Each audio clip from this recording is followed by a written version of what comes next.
वालों की ओर से किया जा रहा था। भारत वाले हम वहाँ जाकर अंग्रेज़ों को राजा मानते थे, अंग्रेज़ों को भगवान मानते थे, अंग्रेज़ों की कृपा से हम जीवित ऐसा मानते थे। ये सारे के सारे दिब्बो बने हुए थे। तो उसमें कर्नल वाइली पत्नी सहित वहाँ चला गया। तो मदन लाल धिंगड़ा ने तैयारी की। वो तो अपने इस देश की स्वतंत्रता के लिए प्राण अर्पित करने के लिए उद्यत थे।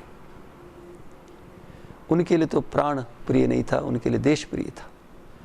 और कर्नल वाइली ऊपर जाकर वो भोजन आदि से निवृत्त होकर नीचे आता है, आते एकदम गोली मारी, वहीं लुढ़का दी। और इसके पश्चात उन्होंने सोचा कि मेरा काम तमाम हो गया। तो उनको पकड़ लिया। वो तो पकड़ना था ही, वो अपने जीवन को देने के लिए तैयार थे। पकड़ लिया, कारावास में रख दिया।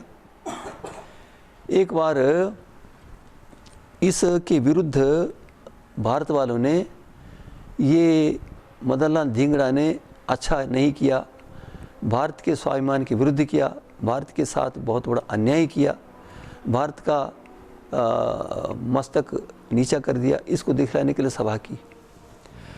तो वहाँ पर सभा में ये प्रस्ताव पारित करना चाहते थे कि मदन लाल धिंगड़ा ने अनुचित कार्य किया कर्नल वाइली को मारकर। तो वहाँ पर सावरकर पहुँचे हुए थे। उस प्रस्ताव को रख दिया। प्रस्ताव को रखने के पश्चात लगभग सभी ने उसका समर्थन कर दिया और सावरकर ने विरोध किया, हाथ उठाकर कहा। फिर सावरकर को वहाँ के लोगों ने मारना पीटना बंद कर दिया, घायल भी हो गए।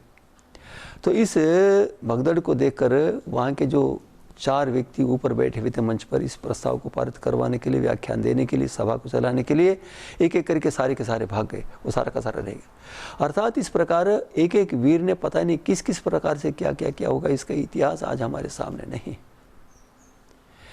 तो उसके पश्चात एक बार वो सावरकर जाते हैं कारावास में, उससे मिलने के लिए जाते हैं मदन लाल धिंगड़ा से।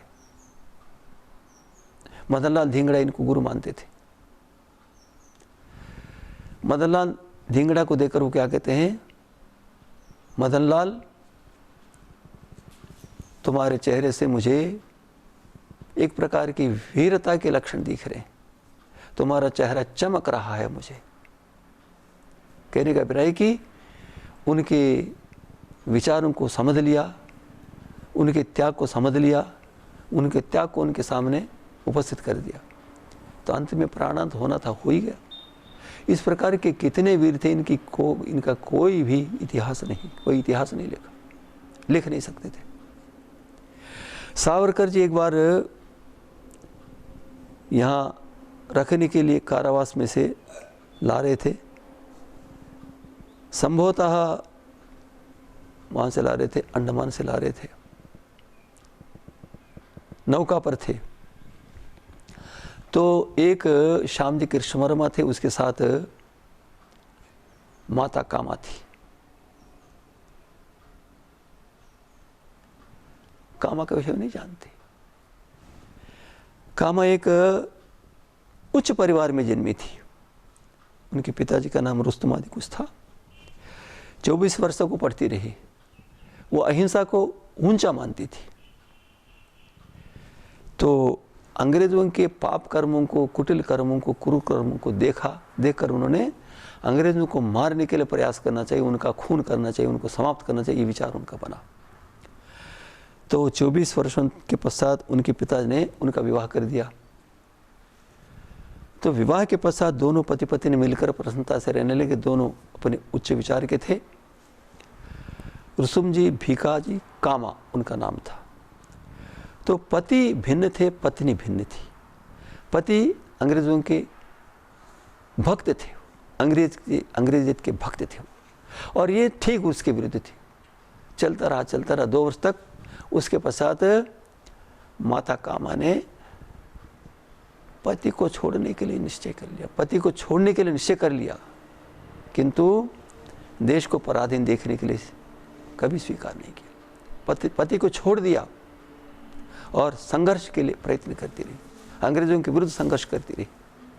और एक बार जर्मन में एक सभा हो रही थी, वहाँ पर देश के प्रतिनिधि चले गए, लगभग 1000 व्यक्ति गए होंगे। तो वहाँ पर कामा जी चली गई। सभा में इनका व्याख्यान हो रहा था। उन्होंने भारत के विषय में उत्तम विचार व्यक्त किए, भारत के प्रति सम्मान की भावना व्यक्त कर दी। अंग्रेज़ों ने जो भारत के प्रति विरुद्ध प्रयास करके भारत की छवि को सारे संसार में दूषित करने के लिए प्रयास किया था, वहाँ पर उन्होंने उसके ठीक विरुद्ध कार्य किया।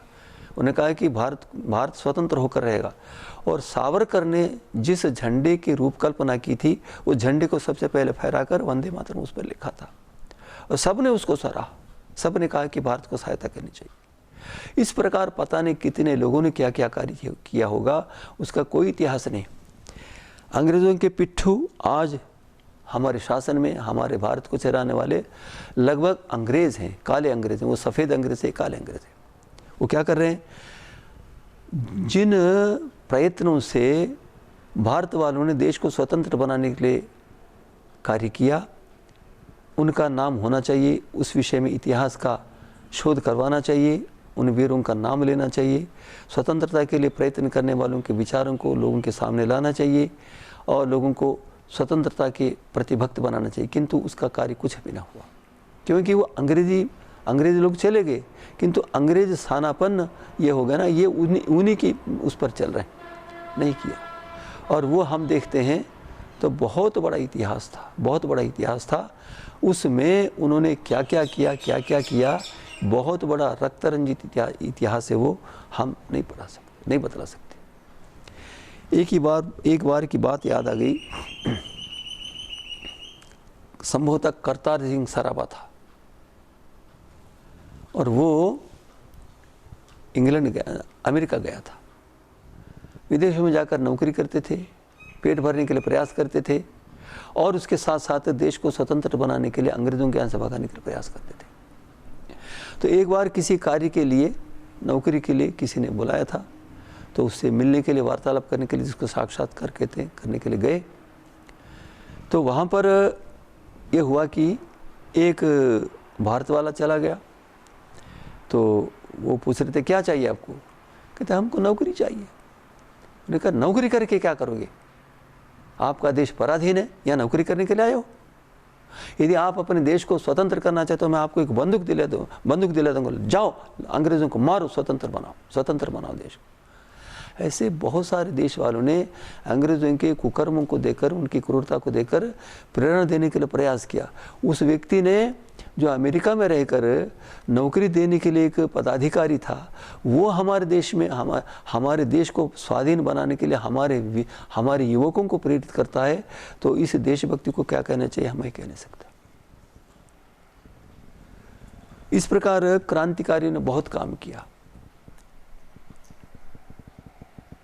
राम प्रसाद बिस्मिल है, भगत सिंह है, चंद्रशेखर आज़ाद है, बटुकेश्वर सूरत है, कितने लोग थे, इनका कोई इतिहास नहीं है। यदि हम इनके वीर गति को प्राप्त होने के दिनों को पर्व के रूप में मनाना चाहें, तो एक एक दिन संभवतः सैकड़ों व्यक्तियों का नाम आ जाएगा।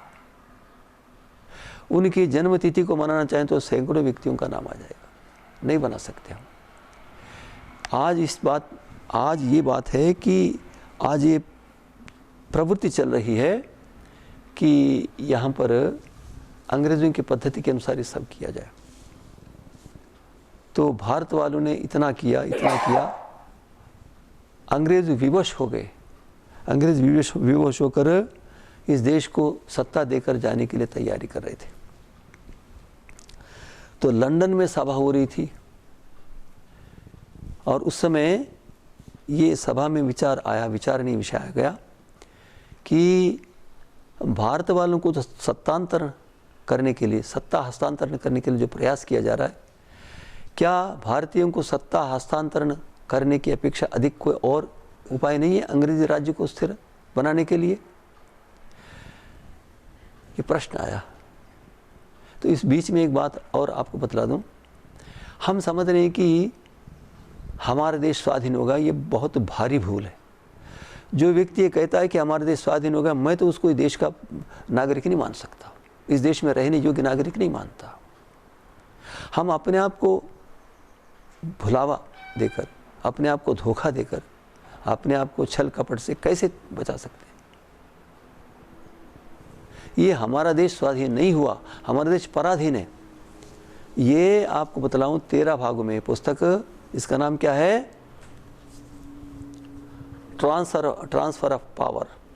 क्या अर्थ होता है? सत्ता का हस्तांतरण। ये 1942 से 1947 तक तैयार किया गया था, जिसको स्वीकार करना अनिवार्य था। बहुत लंबी कहानी है।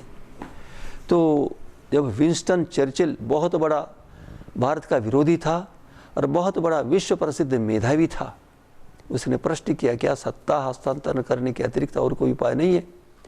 तो उस समय का अध्यक्ष था एटलास, ऐसा कुछ नाम था, एटलास। उन्होंने उत्तर दिया, बहुत मार्मिक शब्द में दिया। उन्होंने कहा कि भारत के पैसे लेकर जो भारत के द्रोही, भारत के शत्रु बनकर हमारे सेना में रहकर भारत वालों के गला काट रहे थे, भारत वालों को गोलियों से भून रहे थे, आज वो सेना हमारे विरुद्ध हो गई है। एक बात, अर्थात अब तक जो हमारे नौकर बनकर हमारे सेना के रूप में काम कर रहे थे, हमारे राज्य की रक्षा करने के लिए जो बहुत बड़ा सहायक दल था, सेना थी, वो हमारे विरुद्ध हो गई, पहली बात। और दूसरी बात क्या थी?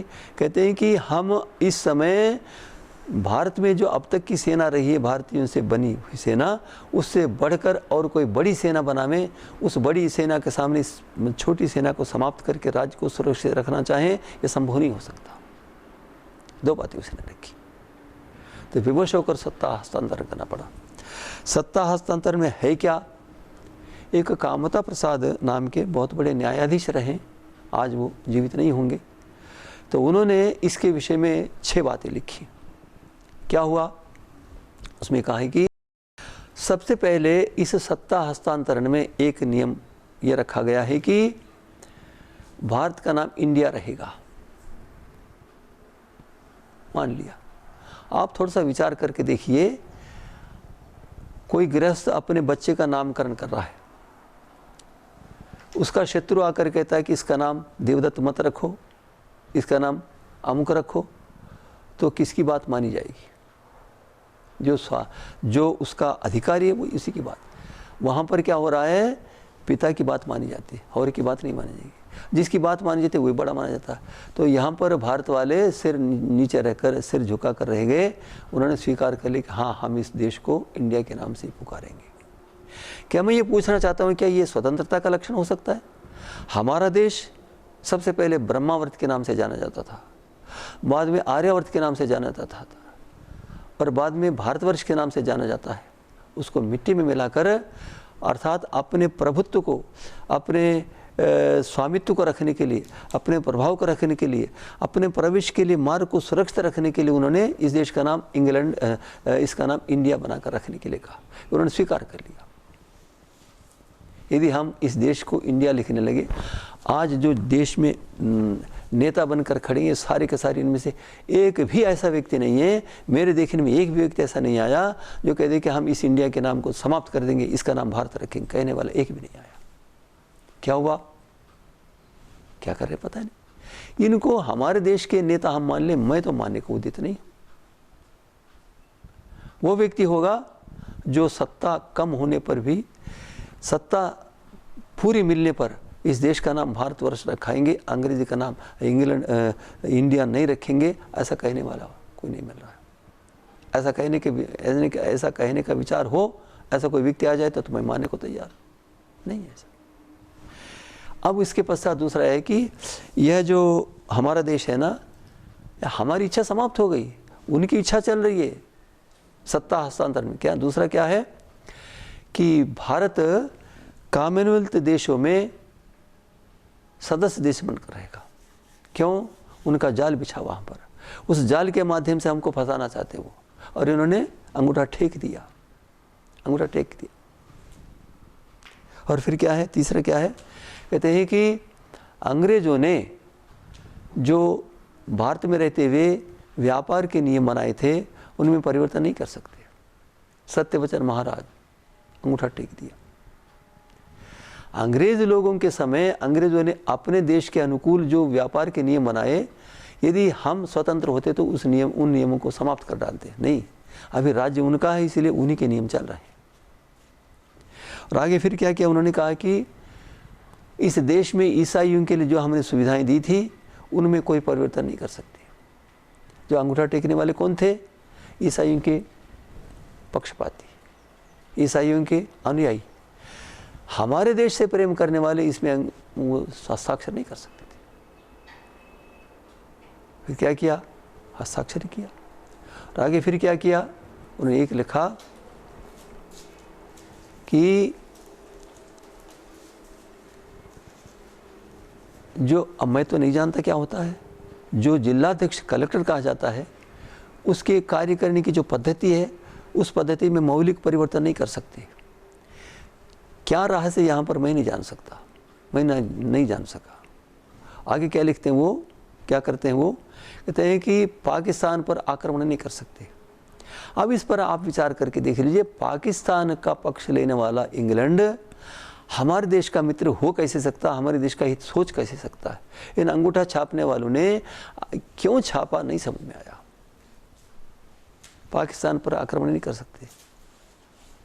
यदि पाकिस्तान आक्रमण करे तो एक पक्ष रहते कि आत्मरक्षा कर सकते हैं, इतना तो मान नहीं पड़ता।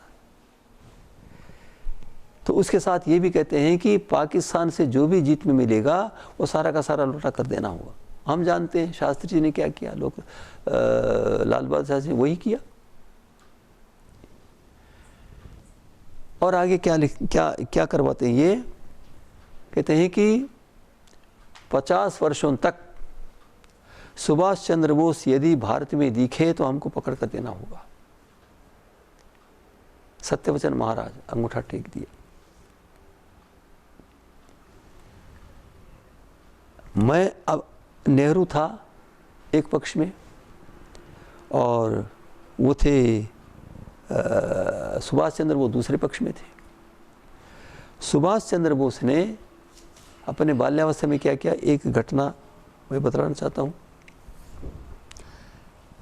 वो 11-12 की कोई कक्षा पढ़ रहे थे और पाठ पढ़ाने वाला अंग्रेज था, राज अंग्रेजों का था, अध्यापक अंग्रेज था, विद्यालय अंग्रेजों का था।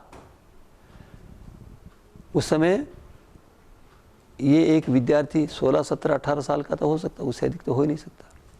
उसने क्या किया, उठा, सीधा उठा, एकमात्र एक व्यक्ति, और वो विद्यार्थी।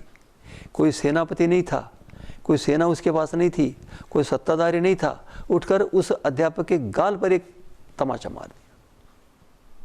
इससे आप अनुमान कर सकते हैं कि इनमें स्वतंत्रता की भावना किस सीमा तक थी। और देश के अपमान को सहन नहीं करना और देश के सम्मान को मन में रखना ये सामान्य बात नहीं थी। ये इस अवस्था में किस सीमा तक थी, इसे आप अनुमान कर सकते हैं। उस व्यक्ति ने जीवन लगाकर बहुत बड़ी सेना तैयार करके, अंग्रेजों के समकक्ष में एक सेना तैयार करके अंग्रेजों को भगाने के लिए प्रयास करने वाले इस सुभाष चंद्र बोस को पकड़ कर दे देंगे ऐसा मानना, मैं तो देशभक्तों के अधिकार की बात, देशभक्तों की उसकी बात को नहीं मान सकता। इसको मानने वाला देशभक्त तो मैं नहीं मान, उसको देशभक्त नहीं मान सकता। ऐसे देशभक्तिहीनों से आज देश चल रहा है। उन्हीं के हाथों में ये देश है और उन्हीं के अनुसार चल रहा, उन्हीं की योग्यता चल रही, उन्हीं की परंपरा चल रही। तो अब इस प्रकार देश के लिए जीवन लगाने वाले कितने वीर थे, इसकी कोई सीमा नहीं। अब माता कामा की बात बता रहा था मैं, ला रहे थे सावरकर को और उन्होंने जापान पहुंच गए और जापान में सावरकर को बंधन से मुक्त करने के लिए प्रयास की योजना बनी। तो सावरकर शौच के नाम से शौचालय में जाते हैं और शौच की मोरी में से समुद्र में कूद पड़ते हैं। समुद्र में कूदना कोई सामान्य बात नहीं। समुद्र में यदि किसी मगरमच्छ के मुंह में पहुंच जाते, सावरकर का नाम भी हम नहीं ले सकते थे, सावरकर का नाम भी नहीं ले सकता था। और कई मीलों तक समुद्र में कूद कर कई मीलों तक तैरते चले गए और जापान की सीमा पर पहुंच गए। कितनी वीरता थी। इस व्यक्ति के त्याग की कल्पना मैं तो कर नहीं पा रहा हूँ। कितना त्याग था, कितना बलिदान का भाव था, कितना प्रयास किया इन्होंने देश के लिए। सामान्य बुद्धि से परे की बात है उनकी साहस को, उनके त्याग को सोचना समझना। वहाँ पर पहुँच गए, पहुँचने के बाद तत्काल ये पहुँच गए, माता कामा, श्याम जी कृष्ण वर्मा आदि सब चले गए और वाहन में बैठा कर उनको ला रहे थे। थोड़ी देर के पश्चात इनका जो काल था वो समाप्त हो जाता और इतनी देर में वहाँ पर एक वो होता है ना नौका का उतारने चढ़ाने का, तो वहाँ पर पहुँचने वाले थे और जापान वालों ने इनको अंग्रेज़ों के हाथ में पहुँचा दिया। अंग्रेज़ लोग आ गए वहाँ पर, उनको कुछ रिश्वत दिया होगा, वहाँ के रक्षक भट्टों ने उनको सौंप दिया, फिर परत तरह की बीड़ी में कस लिया। यहाँ पर कहने का अभिप्राय यह है कि ऐसे कितने व्यक्तियों ने जीवन लगाया होगा, इसकी कोई सीमा नहीं, कोई सीमा नहीं। इनका इतिहास यदि कोई लिख कर पढ़ा देवे, निश्चित बात है इसको पढ़ने वाला एक एक विद्यार्थी इस देश के लिए जीवन लगाने के लिए तैयार हो सकता है। ऐसा पाठ्यक्रम हमारे यहाँ होना चाहिए। एक खुशीराम नहीं जानते, मैंने विश्व संबंध में उनके चित्र को ढूंढने का प्रयास किया, उनका चित्र विश्व संबंध में नहीं मिला। वो संभवतः 18-20 साल का युवक था और अंग्रेजों के विरुद्ध एक नेतृत्व करते हुए एक स्थान पर जा रहा था। तो लोगों ने कहा कि हटाओ, हट जाओ सब, मार नहीं हटे। वो आगे जा रहे थे, एक गोली मार दी, छाती पर मार दी, नहीं हटे। आगे 2, 3, 4, 5, 6, 7 गोलियां लगी, नहीं हटे। फिर एक गोली यहाँ लगी, यहाँ लगी, फिर इसके पश्चात एक गोली यहाँ लगी, एकदम शरीर लुढ़क गया। इसका इतिहास तक नहीं आता, इसको कोई बता